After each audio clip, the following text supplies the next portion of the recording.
The man accidentally dropped his newborn son and killed him, but his first reaction was to put the baby back into the stroller, because he had no idea how to explain it to his wife. But by a terrible coincidence his wife came home earlier than expected, and there was still a trace of blood left on the doorknob, but she didn't notice it at all. She was about to see what was inside the stroller, so in panic the man stopped her. María, ya lo vigilo yo, ¿vale? Ponte tú con la comida, yo me encargo. When the woman heard what he said, she thought her usually weak and irresponsible husband had finally become a real father. She was even a little happy and went to prepare dinner without worry, but after watching his wife leave, Hess was completely terrified. The overwhelming fear had consumed all his rationality. He truly regretted everything. He regretted why he insisted on buying that damn coffee table. If it wasn't for his pride, his son might never have died. The story begins without any horror setup. Instead, it starts with the ordinary struggles of a young couple. Hess and Maria had just welcomed their newborn baby boy. It should have been the happiest moment for their new family of 3, but their marriage had already been filled with cracks. Maria was strong, capable, and extremely controlling. From their child's name, to his daily schedule, and every little thing in the house, she controlled everything herself. Meanwhile, Hess was weak, lazy, and had no opinions of his own. He had spent years living under his wife's control and constantly giving in, which caused him to hide endless frustration inside. After suppressing himself for so long, Hess desperately needed something to prove his place in the family. And the thing that changed everything started with a simple furniture purchase. The couple went to a furniture store to choose a coffee table. The salesperson recommended a table with a flashy design, a glass coffee table decorated with 2 golden statues of women. The table looked strange and the glass was extremely thin. It looked incredibly fragile. It was neither practical nor safe for their home. Maria strongly opposed the idea. She repeatedly tried to convince her husband to choose another one, but this time Hess, who always obeyed her, refused. He didn't care whether the table was useful or safe. He only wanted to make one decision for himself. Seeing that she couldn't change his mind, Maria angrily pushed their son away and left. Hess took the chance to pay for it. He bought the coffee table that would change the fate of his entire family. To save money on delivery, Hess carried the coffee table alone up to their 6th-floor apartment. After returning home, Hess began assembling his new coffee table himself. He hoped it would make the house look better, and prove that his choice was not wrong. But soon Hess discovered that one screw was missing from the package, making the glass tabletop extremely unstable. With no other option, he called the salesperson, and asked them to send the missing part as soon as possible. Maria watched everything from the side. She decided to ignore it and avoid the trouble. After quickly cleaning up, she prepared to buy more household supplies, so she left Hess at home to take care of their newborn son alone. As soon as Maria left, her newborn son seemed to sense that something was about to happen, and started crying loudly. Hess had no choice but to pick him up. La mesita, ¿eh? ¿Te gusta la mesita al nene? ¿Le gusta la mesita al nene? La mesita no la gusta. ¿Le gusta? ¿Eh? Mira la mesita.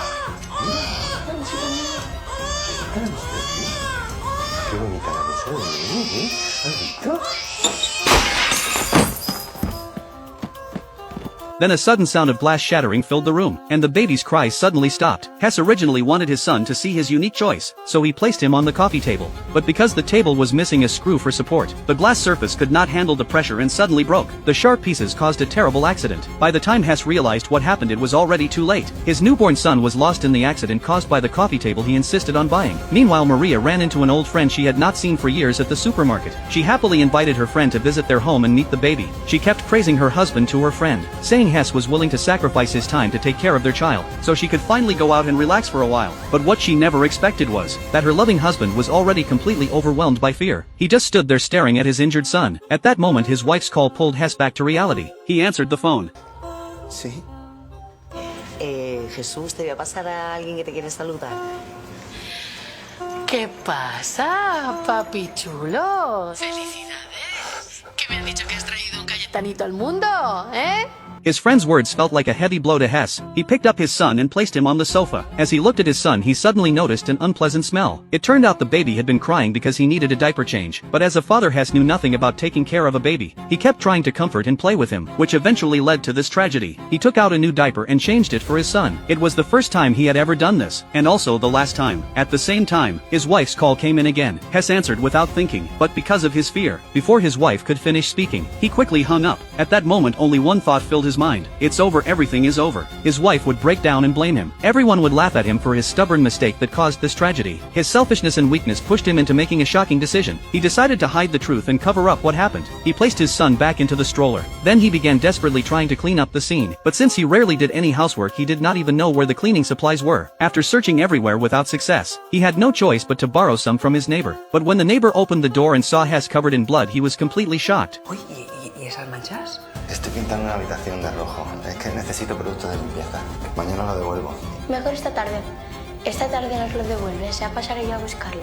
At that moment Hess did not hear what the neighbor's child said, without realizing that those words would push him into an even worse situation. Before he could even bring the borrowed supplies inside, he ran into the salesperson who came to deliver the missing screw. Seeing the salesperson again, Hess felt an uncontrollable anger rising inside him. The salesperson kindly offered to come inside and fix the table, but Hess would never allow that. He took the screw and prepared to send him away, but the salesman didn't leave right away. Instead, he pulled out a lottery ticket from his pocket. Hess forced himself to stay calm and closed the door. The salesman had no idea Hess had already won his prize, but while other winners would step into paradise, his prize was a one-way ticket into hell. Hess tried to calm himself down, then he hurried to clean up the aftermath. He first gathered all the broken glass into a bag, then he grabbed a mop and started cleaning the carpet, but no matter what he tried the stains would not come out. All he could do was kneel down and scrub the floor desperately. Then he suddenly noticed something had rolled underneath the chair. His trembling hand slowly reached out to pick it up, but halfway there, he suddenly pulled his hand back. That was the son he and his wife had struggled so hard to have. Hess was overwhelmed with pain as if something was stuck in his chest. Just then his phone rang again. His wife texted him saying she would be home in 30 minutes. He quickly went to the bathroom and washed himself clean. Then he wrapped the wound on his hand. After that he just sat there motionless on the couch, leaving behind a tear of regret. But his regret did not last very long, because the doorbell rang and his wife was home. Hess's heart instantly sank. He unconsciously walked toward the balcony, thinking about ending everything, but the doorbell kept ringing in his ears, and Hess still couldn't bring himself to do it. He forced himself to stay calm and opened the door. The moment the door opened, Maria's complaints came rushing in. She questioned why he took so long to answer the door. Hess could only say he had just gotten their son to sleep. The sweat caused by his fear and nervousness became the perfect excuse at that moment. Maria knew taking care of a baby was not easy. Seeing how exhausted Hess looked, she stopped blaming him. Instead, she secretly felt a little more respect for him. But when she stepped inside and saw the mess in the living room, Maria was completely stunned. Hess quickly explained that he accidentally broke the glass and injured his hand, which was why there was blood everywhere. But what Hess never expected was, after hearing his explanation, Maria actually looked excited.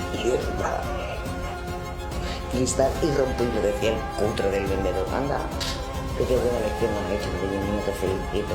Has llenado de gloria. His wife's inappropriate sarcasm left Hess frozen in place, and tears uncontrollably filled his eyes. Meanwhile, Maria in the kitchen looked like she had finally released her anger, still laughing without holding back. Her laughter struck another painful blow to Hess's heart. He slowly walked into the kitchen pretending to help her cook, but the confident Maria still continued making fun of him.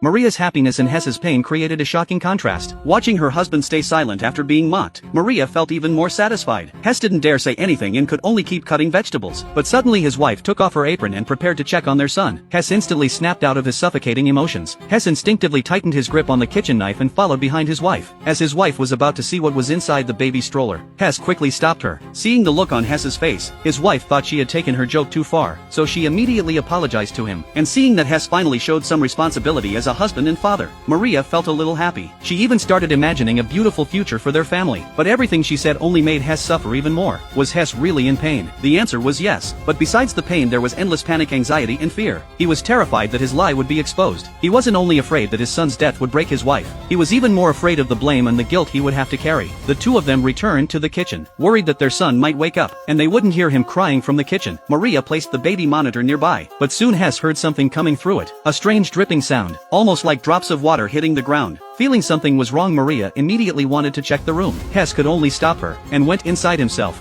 only to discover what had happened inside the stroller. The sound was coming from drops falling onto the floor. That endless dripping sound felt like a hammer striking Hess's heart again and again. After quickly dealing with it, Hess returned to the living room, but then he thought he heard his son's cry coming from the baby monitor. His mind instantly went blank. He didn't know if it was lucky or unlucky. The doorbell suddenly rang. It turned out his brother had come over with his girlfriend, but Hess was in no mood to entertain them. He forced himself to greet them. His brother had already heard that Hess broke the glass and hurt his hand, so he assumed Hess was upset because of that and didn't think much about it. But his brother's girlfriend followed the stains on the carpet and noticed something unusual. Hess immediately panicked and grabbed a piece of paper to clean it up. Seeing this, his brother kindly suggested to his wife Maria. Las manchas de sangre son jodidas, ¿eh? Ya. Pero creo que con pasta de dientes se van.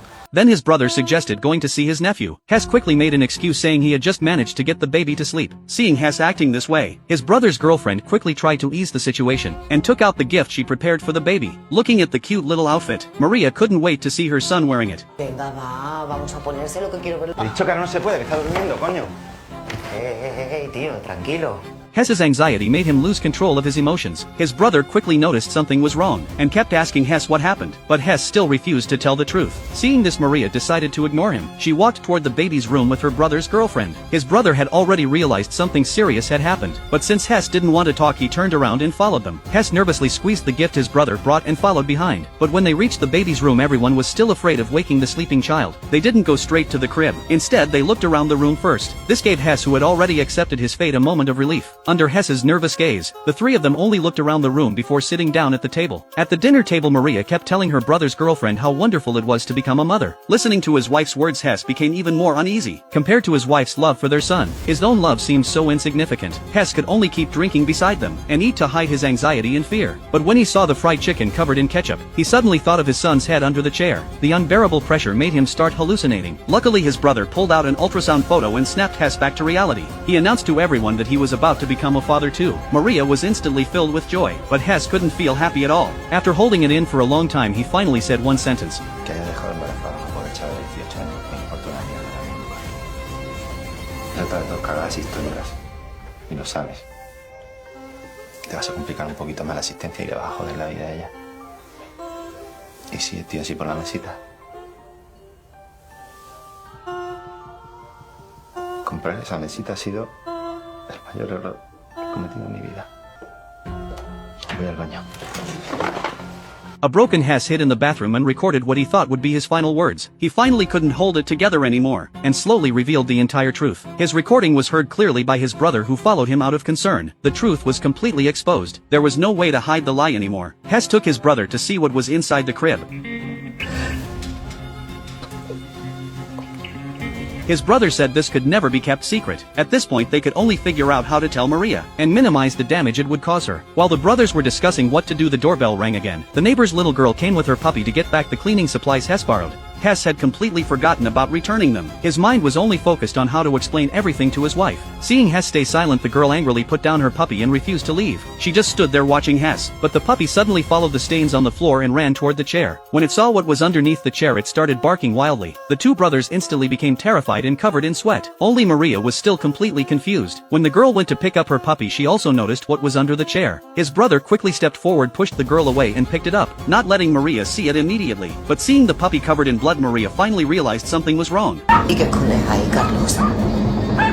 ¡Es una cabeza! The truth eventually fell into Maria's hands. The moment she saw her son, Maria completely broke down. She cried out in unbearable grief. She instinctively wanted to hold her son tightly, but the child who once filled her arms was no longer the same. Holding what remained of her son, Maria walked toward the balcony and jumped. Then Hess followed right after her. In just a few short hours, a small argument, a moment of pride and stubbornness, and an act of cowardly avoidance destroyed the lives of an entire family. The sound of sirens broke the silence of the neighborhood. Police and medical workers surrounded the apartment building. The once happy family of three ended with a heartbreaking tragedy that took everything away. The movie never shows any terrifying scenes, yet through an extremely realistic story, it creates the most complete and hopeless kind of horror. Many viewers couldn't recover from it for a long time after finishing the film. Why did such a small incident turn into a tragedy that destroyed an entire family of three? The real cause was never the glass table, but the chain collapse caused by ordinary human flaws. Hess's tragedy represents all those who are insecure and obsessed with saving face. Those ordinary people who avoid problems and refuse to take responsibility. At the beginning, he insisted on buying the table just to challenge his wife's control, just to win a meaningless sense of dignity. After the accident happened, he didn't call for help or tell the truth. It wasn't because he was heartless, it was because he was extremely weak. He was too afraid to face the consequences of his mistake. And most devastating tragedies in real life are never caused by villains doing evil, but by ordinary people's stubbornness, their luck-driven choices, pride and irresponsibility. That's the end of today's story. I'm Matt, see you next time.